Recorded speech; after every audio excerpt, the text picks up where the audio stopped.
Hey guys, how's it going? I got more knife pin pads for you. Now, I already showed the Boker Albatross. If you want to check that out, check out the other video. You're not seeing the whole thing yet. But first up, we got a Kershaw Cryo made lighter.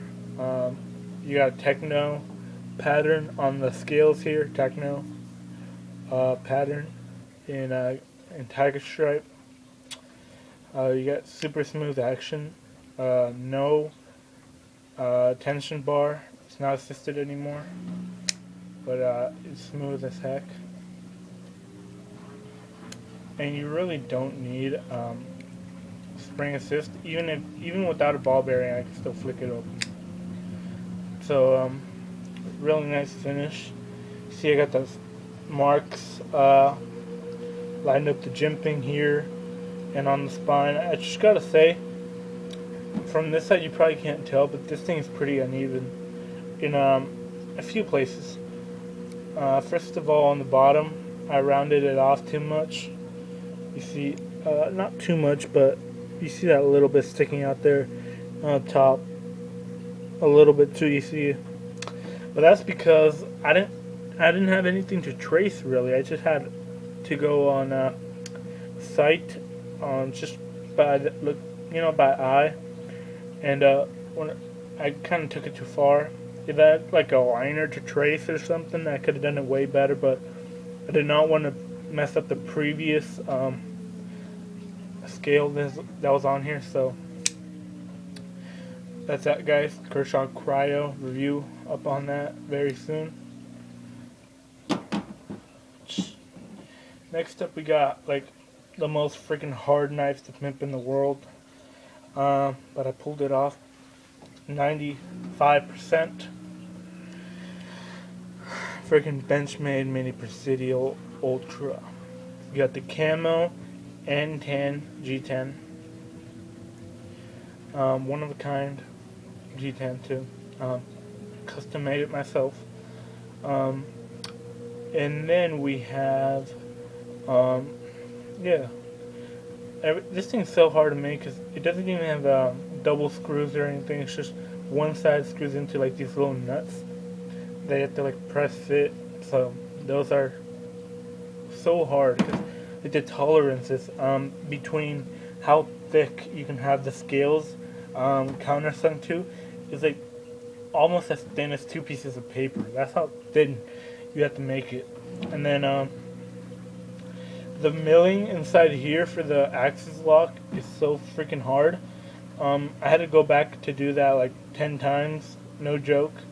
Probably like 9, and I have to go back a 10th time now because I don't know if you can tell, guys, but it's not completely working smoothly. You see, it's okay, but it's not as smooth as I wanted to. It only has one spring in it because I like it really smooth, but all it needs is a little bit more milling. I mean, the milling tolerances are also so freaking tight that you need to have like, I don't even know what, like a 1/10 of a millimeter off the edge here has to be milled all around here for the spring to move around. And then you have to mill this out on the sides too so you can actually open it and stuff. You gotta line up this hole, that hole, that hole, this hole, that hole, and then you have to do the milling for the axis lock, which is a pain without a milling machine. And the pocket clip screws. But turned out pretty well. You see no blade play at all. And like I said, the axis lock isn't as smooth as it could be. You see there. And then if I flick it open, I kind of have to sometimes push it up, and then it's good. But it's gonna get smoother. I just need to mill it out a little bit more. I wanted to show this pretty bad, so I'm showing it without the milling. So yeah, guys, this thing's freaking amazing now. It's one of a kind Mini Presidio Ultra that I'm never gonna get rid of now. because you guys have no clue how hard this is unless you're Jeff. I don't know, Jeff. Who else? Um, uh, what's his name? Oh my God, guys. I'm pretty sure Nine Star and 421 Tigers have an idea, but even you guys don't know how hard a freaking axis lock was for me. But you guys have done what's it called, assisted or speed safe, so you have an idea. And at Peace, he probably knows, he's done, but I think he has a milling machine too. So you ever tried doing this by hand? It's a freaking nightmare, but it was well worth it. And yeah, guys, I think it turned out epic. You see how contoured it is, so it's nice and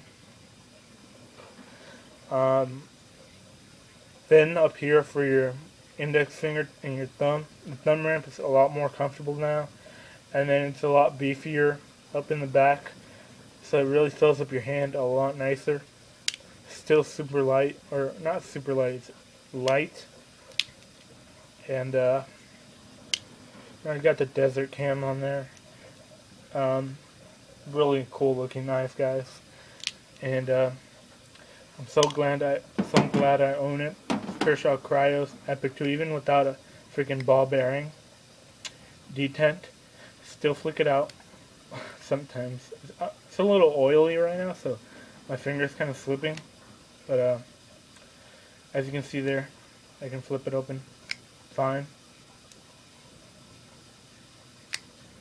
You see that?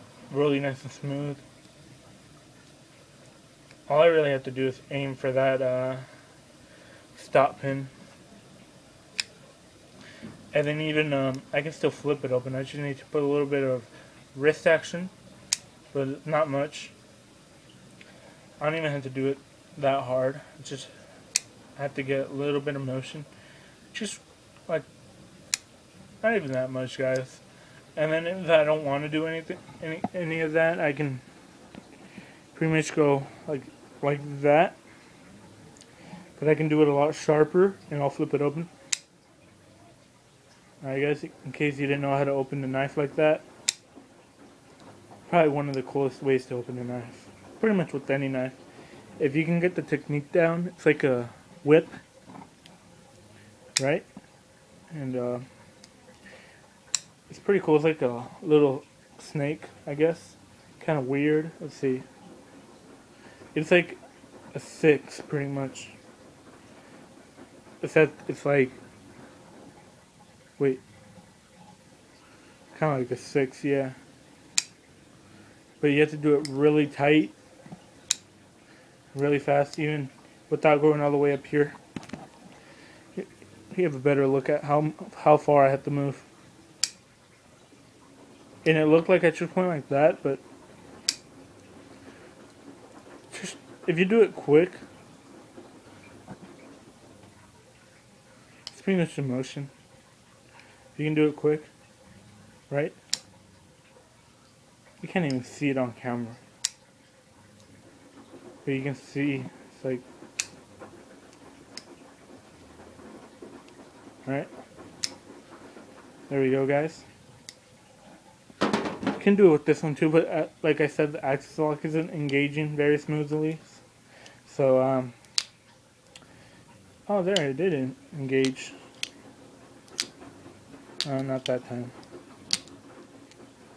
There we go. It's pretty much a manual axis lock for now. But yeah, guys, pretty sweet. Boker Albatross, not even possible with this one right now. I need to get that detent a little bit easier. I don't know, but it's just the detent's too beefy. It's too strong of a detent, and then what's it called? It's a really strong titanium lock, so yeah, it's not easy. But yeah, guys, pretty much it. Knife pimpage. Real quick look at the Albatross. Bubbles, a Stingray, bubbles evaporating, up on the seafloor bed with the Nebula stonewash background. No milling at all anymore.